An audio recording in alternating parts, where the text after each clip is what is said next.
This is Blue Bay here, and you can see that it drops away pretty quick. Going back in the early 50s, we had a couple of drownings here because it drops away into deep water quick.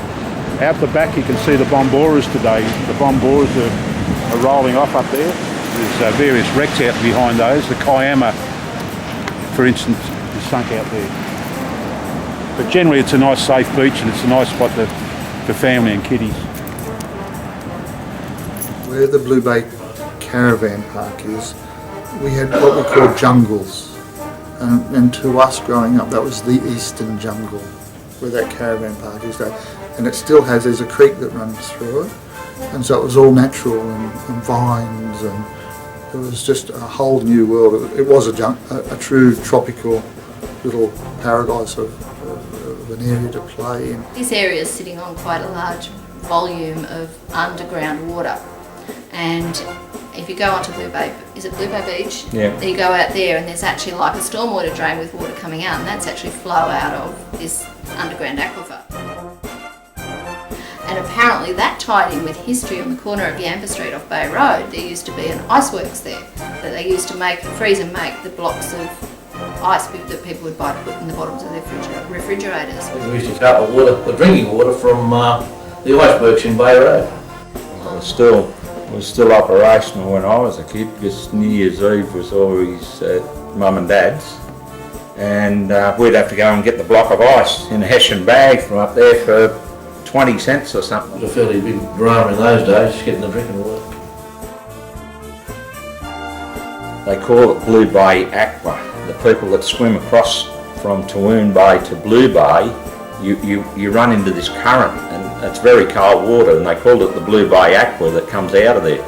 And it flows out of Blue Bay and heads south down into Toowoon Bay, and the people that swim across there, that's what it is. It's the boil water, and it's very cold. It runs through there, and it flows 24 hours a day, 7 days a week. This is Toowoon Bay, and just over here on my right is where the boats used to be moored for fishing. There used to be about 8 to 10 boats moored there, permanent moorings, and they used to fish at sea, handline fishing. And over this way, of course, on the other side, we have the Toowoon Bay Surf Club. Toowoon Bay is probably the peak of the Central Coast as far as resorts are concerned, as the beach resorts. And of course here we have Kim's Camp.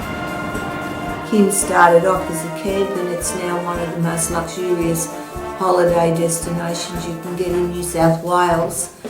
It's very secluded and high class, Kim's Camp. You stay here often? No, I'm not allowed.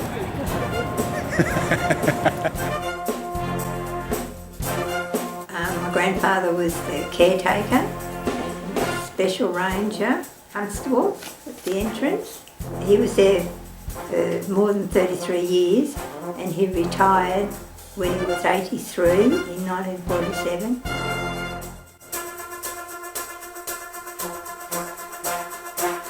He was the caretaker, and that is his caretaker's office, which the door fronted looking across to the ocean.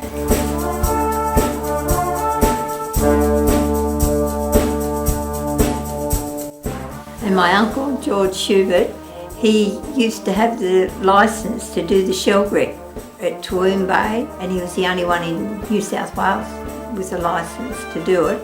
And he had his horse and cart. It was a big old draft horse. And then at holiday times, all the children would get over there, and he'd take them for a ride up and down the beach. It was all fun and games, Toowoon Bay. You could walk down to the beach, and it was all bush tracks. There wasn't many houses there. This is an original map of the Toowoon Bay estate, opened in 1923.